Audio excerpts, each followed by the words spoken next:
Good evening and welcome to the December 1st, 2015 Planning and Zoning meeting. Could everyone please rise for the Pledge of Allegiance in a moment of silence?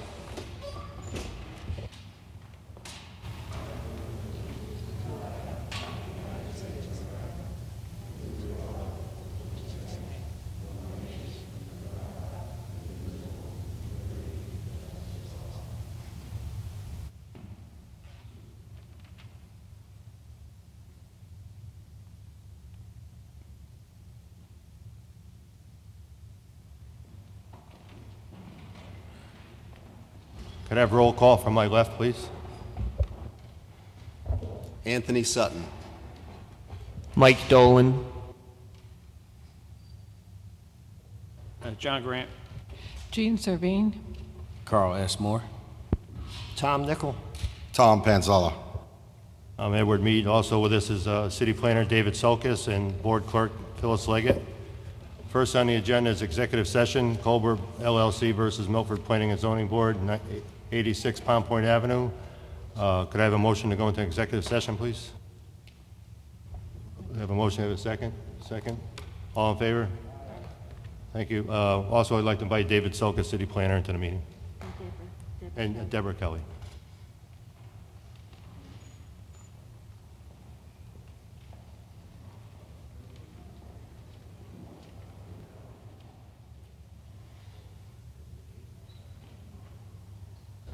Could I have a motion to come out of executive session? Tom, and second by Jean. All in favor? Aye. Next on the agenda is 8-24 approval, request by William Saley for abandonment by the City of Milford of a portion of land in front of 88 Milford Point Road, located on map 6, block 86, parcel 2, in the R5 zone, of which William Saley is the owner.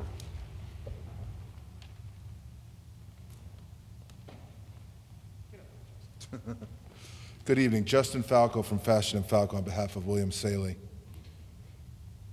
We're here tonight for the 824 abandonment request on behalf of Mr. Saley regarding 88 Milford Point Road. By way of short background, this home was built in 1928, obviously predating any zoning setback requirements. It's the house that Mr. Saley grew up in, the house he planned on retiring in, but unfortunately in about April of this past year, the house was set fire and burned down by a tenant. An arson investigation ensued. No work could be performed, so we couldn't do any repairs during this investigation period. And just recently, the responsible party pled guilty to reckless burning and criminal mischief, both Class D felonies. In any event, Mr. Saley then took immediate steps to get approvals to lift the house with the new FEMA requirements and regulations, and in the process learned that a small portion of the home sits in the right-of-way owned by the city. And I believe you have the map there, and we've highlighted the shaded portion shows that. But basically, Mr. Saley's this request is simply trying to rebuild the home in the existing footprint that exists today. In fact, he plans to eliminate the entryway closest protrusion to the street, so it's actually going to be a slightly smaller footprint. Regarding the application, the Public Works Department and Sewer Commission had no comment and raised no concerns regarding the application. The city engineer stated that he had no engineering concerns and referred concerns over title of the land to the city attorney. And the city attorney's office found the request to be legally acceptable and expressed no concerns. It's a unique case in that I actually have a map. If I could, am I able to hand out a handout to you?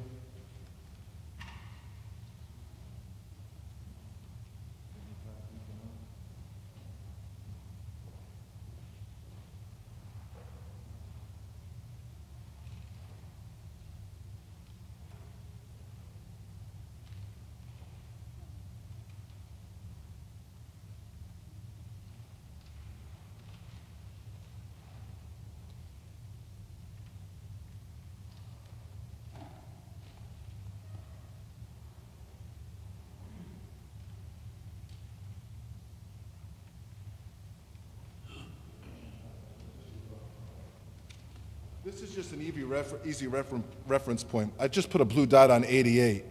You'll see going north, 96 and 92, there's a 30-foot right-of-way for the city. Okay, that's shown there. Literally on Mr. Saley's lot, you'll see that 30-foot of right-of-way protrudes onto his lot. And then subsequently, a 50-foot right-of-way was imposed, goes through the remainder of his lot and onto 1 Sand Street. So essentially, what we're requesting today is just to continue that 30-foot right-of-way line along the remaining portion of Mr. Saley's property. That will serve the purpose of allowing him to rebuild a house, not be in the setback, not be in the right-of-way. So it will literally be the same setback as the abutting properties. It's a very unique case. If you can see that little jettison in 88, his house is actually on the 30-foot right-of-way, and then right after that small portion, it backs up to 50 feet. So the map that we submitted in our request, this just shows you all it is straightening out that line, being equal to the abutting properties. In that vein, it doesn't affect any neighbor. It certainly doesn't set a precedent in the area, as 88 is the only home in that vicinity. Within that, you'll see that dotted line, the radius, that sits in the right-of-way. In other words, an approval of this application would not negatively affect the neighborhood, as the house is moving back, not forward. He's trying not to build, he's literally trying to keep the same footprint, if anything slightly smaller by the reduction of that entryway. Just rebuilding that house and obviously going up to comply with FEMA. So the change from 30 to 50 feet occurs on the subject property. The lot, the abandonment would not adversely affect residents or the city's interests. Regarding that, certified letters have been sent to all landowners in that radius, and with your recommendation, either way this goes to the alderman, and on the 7th, they ultimately decide, and if there's any other concerns, everyone's been notified by certified mail. I've spoken to the neighbors. I am a neighbor, and we found no opposition, but certainly they've been notified by certified mail, and they can bring that to the attention of the alderman at the hearing on the 7th.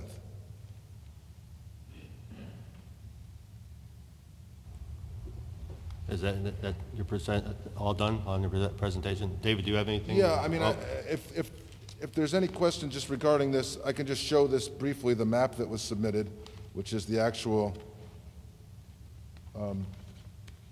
request. That shaded area, as you see, is the proposed area to be abandoned by the city. So as it stands now, again, from 1928, when this was built, the setback wasn't there. The house is currently on that. And you see that's not the case on any of the other properties, so it doesn't affect any of the other properties. It literally just moves down the line from 92 and the line up, literally just moving it over for the major portion of his lot. Part of it already is in the 30 feet. Just extend it down to the end of his lot. He can rebuild his house up to the same spot it was. And again, no ill effects to the city and or any neighbors. Okay, thank you. David, any comments on this for us? No, the interdepartmental review showed that there's no concern on the part of the reviewing bodies, so it's fine. Any questions from the board? Jean? Does that include the city attorney? Then we don't have anything in writing from the city attorney, but we were told that it was approved, but it'd be nice to see it.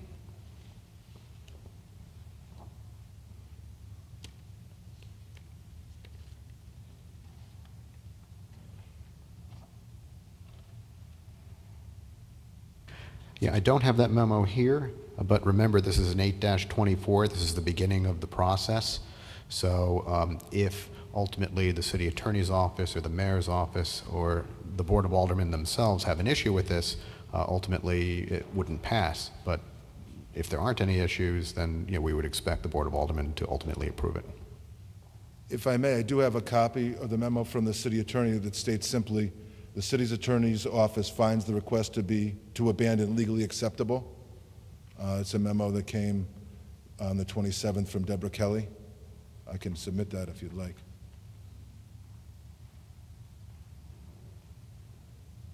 Sure.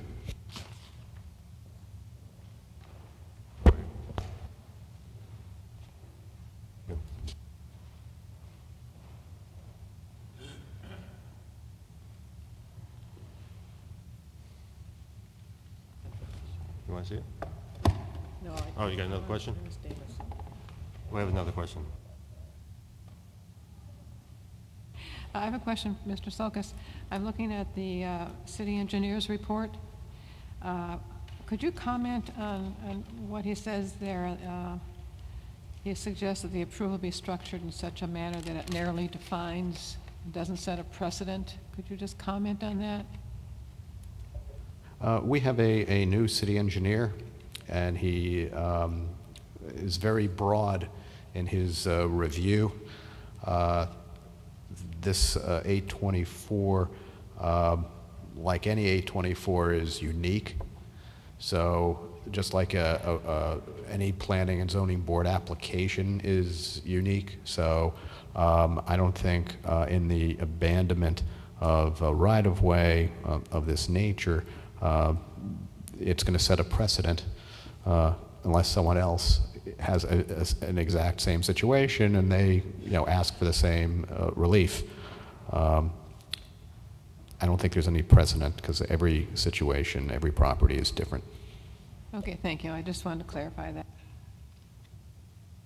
Any other questions? Anthony? Not a question for the applicant, but a question for Mr. Sulkus, similar to the point raised by Ms. Servine. I just want to confirm that as this goes along the approval process, the city attorney will have the opportunity to look at the language of the approval if language is required, just so they have another view of it to determine whether any issues exist as to this creating a precedent. Someone has to come up with a deed and documentation to put onto the land records, and that is going to be a function of probably both the city attorney's office and the city engineer. So this will get reviewed once again by them when it gets submitted to the Board of Aldermen. Thank you. Anyone else? Would anyone like to make a motion on this application?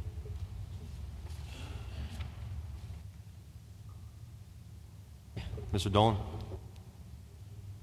I'll make a motion to approve the CGS 824 approval request by William Saley for abandonment by the City of Milford of a portion of land in front of 88 Milford Point Road, located on map 6, block 86, parcel 2, in the R5 zone, of which William Saley is the owner. Have a second. I'll second it. Favor? Aye. Anyone opposed? Ayes have it. Thank you.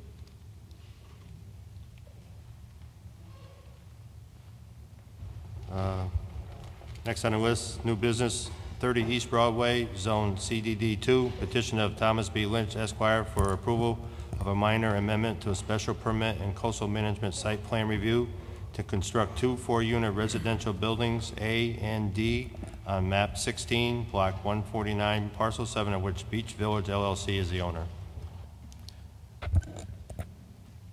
Good evening, Mr. Chairman, members of the board. For the record, my name is Thomas Lynch. I'm an attorney with the law firm Lynch, Trimbicki, and Boynton. My office is located here in Milford at 63 Cherry Street.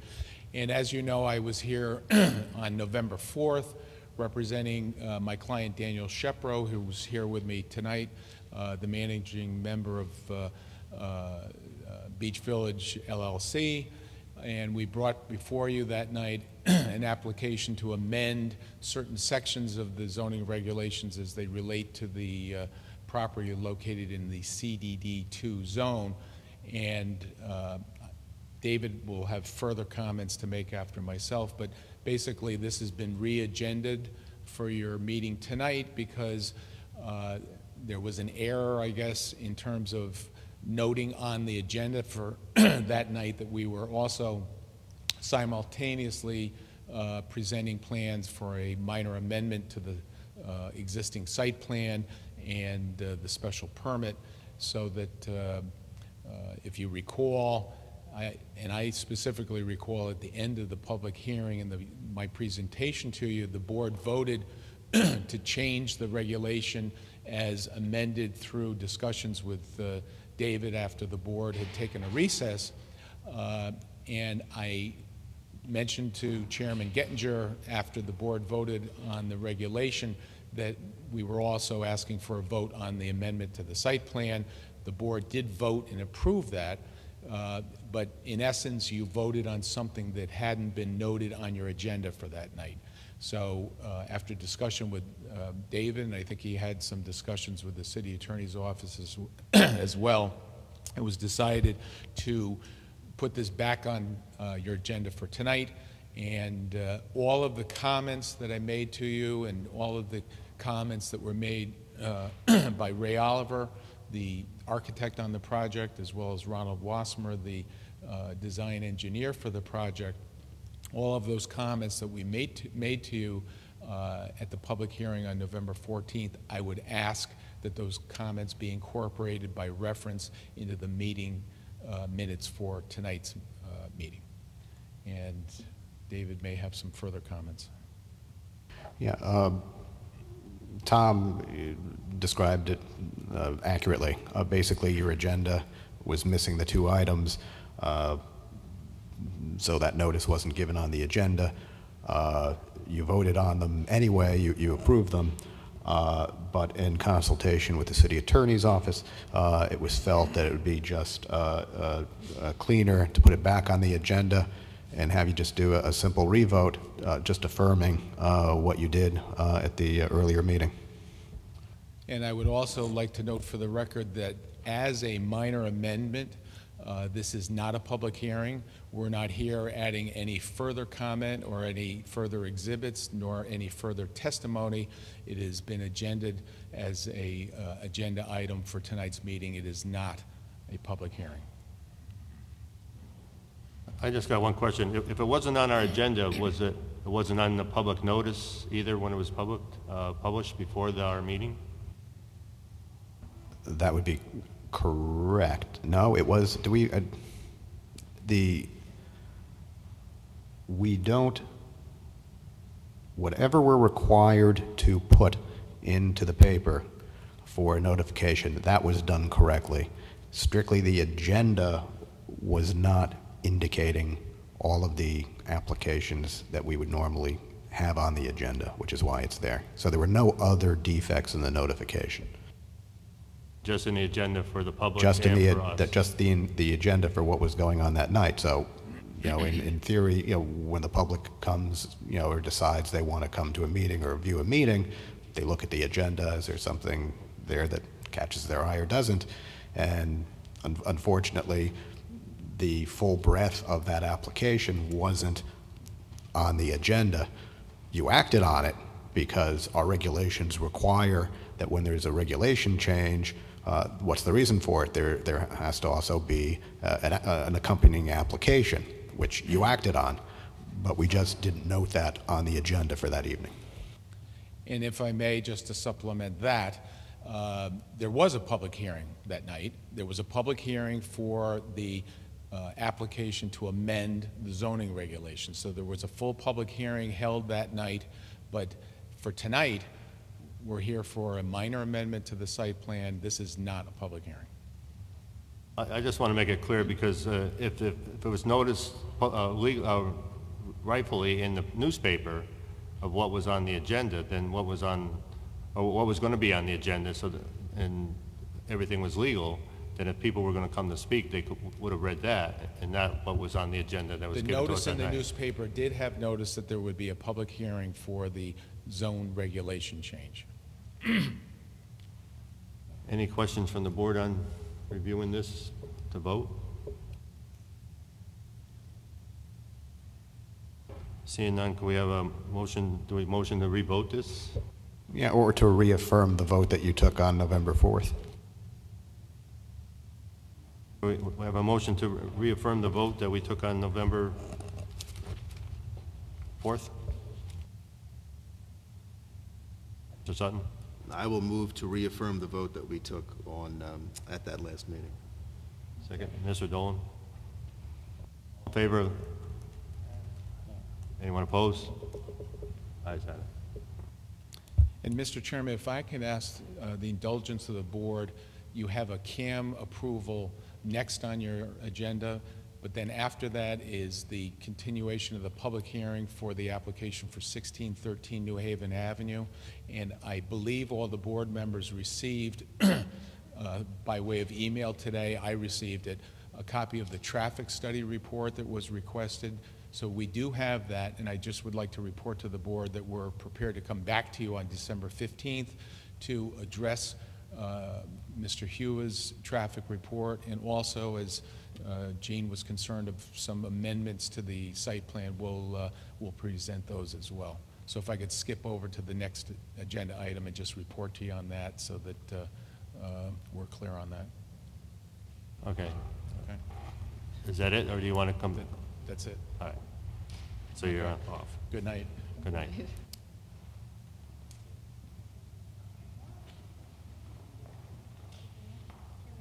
Next on the agenda is 45 Cooper Avenue, Zone R5, petition of Avil Suarez for coastal area management site plan review to construct a single-family residence on map 22, block 458, parcel 42, of which Marina Midas and Avil Suarez are the owners. Good evening. My name is Joel Vito Villaluz. I'm an engineer. Could you please spell your last name? And my last name is Villalluz.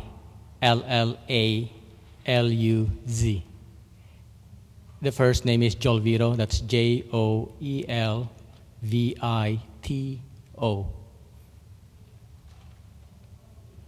More time. It's Joelvito.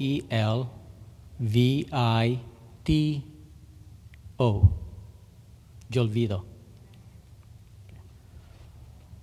I'm a project engineer of Atlantic Consulting Engineering and a licensed professional engineer in the state of Connecticut.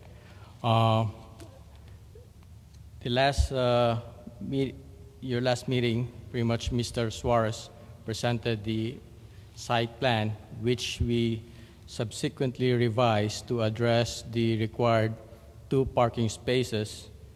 And I think Mr. Suarez submitted a plan with this latest issuance date of November 25, 2015. Does the board have a copy of that plan? So, pretty much what I would like to discuss is only the 2 parking spots here. We're able to accommodate 2 9 feet by 18 feet parking space by shifting the building towards the back. Now, the building now have a setback of 20.5 feet, and the required setback, as shown on the zoning table there, is 20 feet. So we're still outside the setback within the building envelope.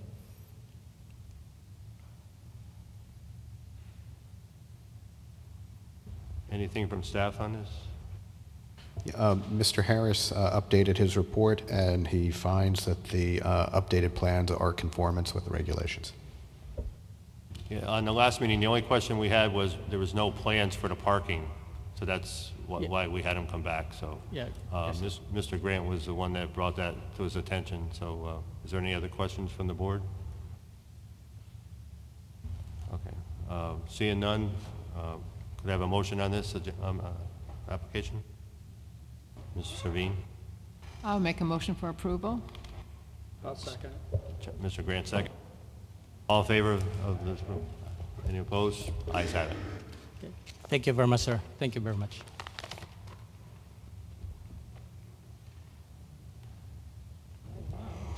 Next is liaisons report. I have none. Anyone else? Seeing none, regulation subcommittee. Mr. Grant? Yes. At this particular point in time, we have some regulations that are being published in the newspaper for next meeting to go to public hearing. There are 3 items that are in that public hearing that some new information has come about on them. So I need for the board to vote to rescind these 3 items. One is 5.3.6, commercial advertising signs. The next one is section 11.2, definition for signs, electronic messaging, and section 11.2, definitions, digital signs. Those 3, we have some new information I need to have those, or like to have those rescinded back to the Regulations Committee for further review and rewrite. So I need the board to vote on to do that. Make a motion on that? Go ahead and make a motion to do that. I was at the subcommittee meeting. After thorough discussion, we decided that it would be wise to follow this route to clarify a few issues that weren't clear. So I will make a motion to approve that. Have a second? Tom Panzella. All in favor of the motion for the subcommittee regulation? Aye. Anyone opposed?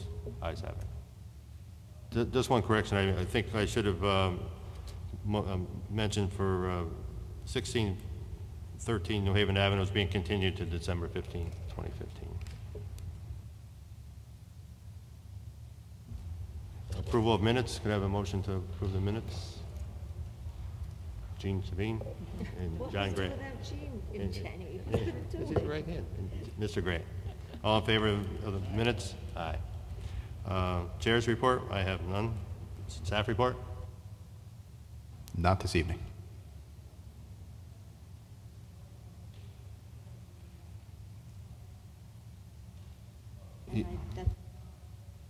The plans that were on our chairs are for next December 15th. December 15th meeting. Okay? Okay. Everybody? Yeah? All right. This is the plans. I put them on your, with your other stuff. Can I have a motion to adjourn? Tom Panzella. Second by Ms. Savine. All in favor? Aye. That's it. Good.